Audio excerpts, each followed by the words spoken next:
afternoon, Central Florida. Welcome to the Q, Radio 1410 WQBQ. We are the voice of Lake County, and music has started. Why did that happen? All right, let's do this. Boop, you're done. There we go. Now we're back. Hey, it is time for the pre-game coaches show, brought to you every Wednesday prior to the football game. I haven't got you turned on yet. Every week something don't work, and so he's not trusting me. Are you with me, Ron? I'm with you. Ron, are you with me? Breaker, Yes, sir. breaker. All right. The coaches show is well, we do a little bit of smackdown, talk about these ball teams, is the ones that we played, whether we won or lost, and then we talk about the upcoming game. And well, there's a lot to talk about today. So I want to thank all of our sponsors. Number one, we want to thank Lakefront TV. Yes. This coming Friday is a home game. Lakefront TV will be there filming the game, and they will be re-airing that. But you can see that on Prism HD 1021, Prism 21, Comcast 22, Spectrum 497, the Roku device, and you can also catch it at lakefronttv.com. And then we want to thank our sponsors who make this happen. Bill Bryan, Chrysler, Dodge, Jeep, and Ram. Bill Bryan, Kia. Bill Bryan, Subaru. Ashley's Complete Automotive Repair. DCO Flooring, Suter Air Conditioning, Pat's Pawn and Gun, Leesburg Pizza Hut, and the Downtown Leesburg Business Association. Joined with me today, I got Ron. Ron, you here? I am. Mark, are you here? I am. I'm glad to be here. Coach Oates, are you here? I'm here. And we got Jesse Acosta. Hey, Yes. Jesse, welcome to the Q. Thank you. Good, you're welcome. He's Nice and excited. close to that microphone. There we go. Hey, Coach, Yes, sir. what happened Friday night? We had Friday night football. We got the W. We Ooh, got the W. what a W. I was telling him, Ron, I said I was listening. I missed almost the first half. Mm-hmm. When I turned my truck off, it was 21-10, Yes. and it wasn't Leesburg. No. And I said, oh. So I went in the house and turned on my computer, my phone, and it was 21-18. And I'm like, what? We just got a score. Yes. And then it went to halftime. Yes. And you guys were gone for a little bit getting food. Yeah. Yeah. We after halftime or during halftime, we had to get our nachos, our customary halftime nachos. But And then we came back, and the ball game was not. I mean, it Yeah. was fumble here, fumble there, turnover here, turnover there. yes, And you got a little excited on the microphone. I Ron. did.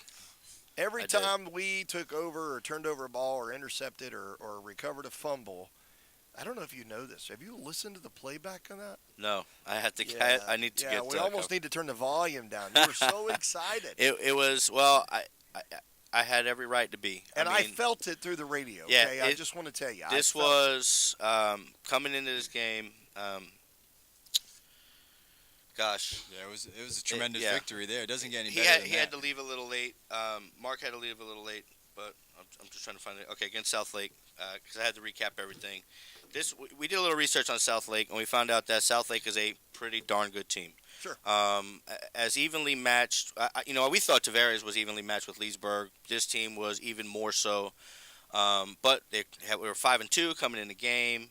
Like I said, they had the lead the entire game. 27 seconds left in the fourth quarter. Leesburg gets the lead. Yeah. It was In magical. inside the last minute, I'm like, I mean, holy mackerel. I watch NFL football and see something like that. I'm jumping in the house Up and and my down. wife is hitting me with sandals and stuff to shut up. But seeing this in live and seeing the heart. Yeah, I can't get any better word. But the heart that these kids have, that they did not quit not a second on that field did they give it up. No. They Wyatt Rector had that team going. The defense had that team going, and everybody had each other believing that we can win this game. We're going to win it to the last second. If we have to, we're going to win it. And man, did it work! I mean, everything fell in place. It was 2 fumbles on South Lake, Yeah. and Leesburg recovered twice. One, a magical throw by Rector, which got tipped by 2 or 3 Lake guys, and I think Cordreas was there. He tipped it, and Trayvon Alston was there for the catch and runs into the end zone. I mean, it was epic. Magical moment. Yeah, when they needed the turnovers, they stood up. They got the turnovers. I mean, I think it was 2 fumbles in a row that Leesburg was able to recover both fumbles and was able to capitalize on both of them, which in the end gave them the lead with 20 seconds left in the game. It was it was insane to say the least. It was absolutely insane. You gonna let Coach talk now? Yeah, go ahead. Go ahead. Look, I'm rambling on, Coach, but Right. it was great to see. Second W. We talked about the only way, your goal right now, 5-0 from the last game. This is the start. I mean, how you guys feeling? Well, we're feeling good. That's one thing I can say about the kids. They haven't quit all season. And that's probably the thing that I'm most proud of the guys. They keep fighting, and we talk about as long as there's time on the clock, we have a chance. And the guys stepped up and made plays. Yeah, it was really good, and it wasn't just Rector. I mean, he tossed up 600 plus yards. I think Austin ran. I think Austin it was almost 200 yards in receiving. Cordrea, excuse me, 200 yards receiving. I know you're not big on stats, but that propelled both of them. Cordrea is now second in the Florida.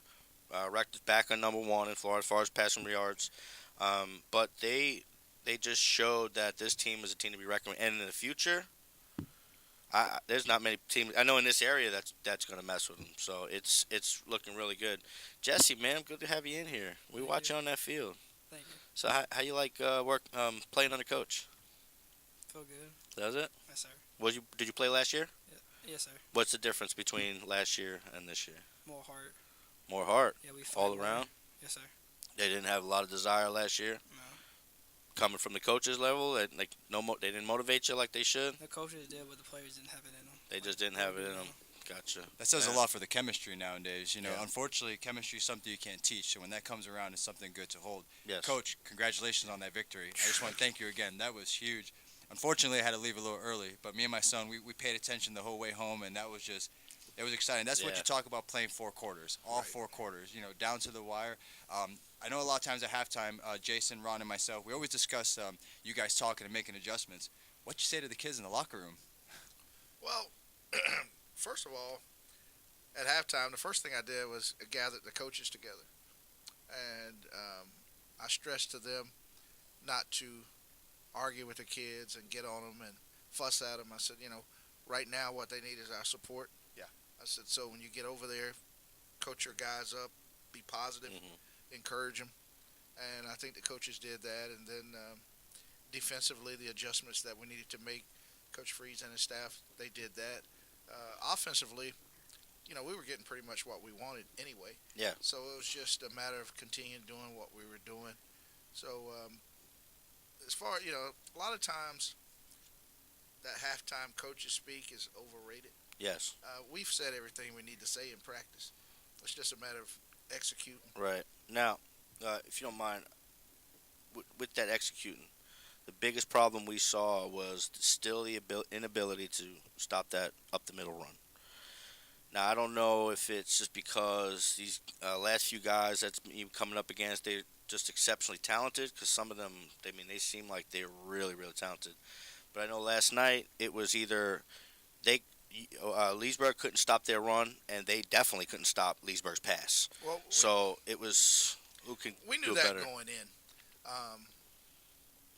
We've had trouble stopping the run all season. And Yeah. we're probably going to continue to have trouble because we don't have a lot of bricks in our pockets up front. Need to feed the boys a little more taters. Yeah. But I told Wyatt right before the game, I asked him, I said, is your arm loose? And he was like, yes, sir. I said, well, tonight you may have a breakout performance Mhm. because the game plan was to, basically throw it every play until we get in the red zone and then try to run it some. And I think we completed our first 13 passes or something like that. Wow. So I knew it was going to take that type of effort to win the game. Of course, I didn't know how many yards it would take, but I knew if we were going to beat them, we would have to beat them with the pass. Yeah. Because they were bigger up front, and Yeah. pretty much everybody's bigger up front than we are. Right now, yeah. But like I said, our guys are fighting. Our offensive line is getting better, Yes. and we've been fortunate enough that the coaching staff has been able to make the adjustments defensively Okay. throughout the game to get where we need to go. And looking at film, I knew the Joyner kid, He's a high volume back, but he Yeah. doesn't have high volume size. Yes. And as the games go on, he seems to put the ball on the ground a little more. Yeah. And then with it being a wet night, Yes. I think that played into our hands late. Oh, absolutely. We noticed that too. He was undeniably their go-to man. Oh yeah. Once you guys took that passing game out from them and they couldn't get anywhere down the field, it's like they fed him all night. And Jason and I talked about it. They're wearing that kid out. I mean, he ended. I think halftime he was over 200 yards, and he was the only guy they had. It got to the point where one person can only take so much, which cost them in the end because he started coughing up the ball at the end of the game. I mean, the ball's getting slippery, the ground's getting slippery, and exhaustion takes effect, especially on a 16, 17-year-old kid compared to a 25 to 28-year-old adult. So, I mean, we definitely noticed that that was definitely Leesburg's advantage, them wearing him down like that. And you guys just kind of sat back and let it happen until he couldn't take it no more. Because, I mean, it was after the second half, he's over 200, hands on hips, he's breathing hard. So we kind of knew where that was going. So Jesse, what'd you see from your side? What position do you play? Left guard. Left guard. And did you see the positives? What'd you see positive? What'd you see negative? I saw negative was they got the blister sometimes, and the positive we would pick it up sometimes. Right. Yeah, you guys did really well picking up that blitz and giving Rector the time he needed to get that ball off. It was, I got to say, I can't say enough. I mean, like, we love seeing these wins, and we love seeing you guys hyped up in the wins. Absolutely. We thought you guys had a little slow start coming in the second half with everybody coming in after, the halftime, and they seemed to score again really quick. So we didn't know if that fire was still there, and you guys just lit it right up, man. It was amazing. Yeah, and it seems like moving forward to next week against Gainesville, it seems like they're going to be a little bit different than Southlake was. I'm looking here at their rushing stats, and it looks like they spread the ball out. So it doesn't look like they rely on one person as much as Southlake did. Looking here at the stats, it looks like they'll go in the air and they'll keep it on the ground as well. Have you guys had an opportunity to take a look at that team and see how they look this year? Yeah, they're very similar to Forest. They're pretty much going to have most times one back in the backfield, but they will use some different guys. But they like to pass the ball, short passing attack, and they like to run the ball. They're big up front. Like I said, everybody we play is big up front. So Yeah. it's just a matter of us showing up ready to play and compete and give it our best. And after four quarters, see where we're at.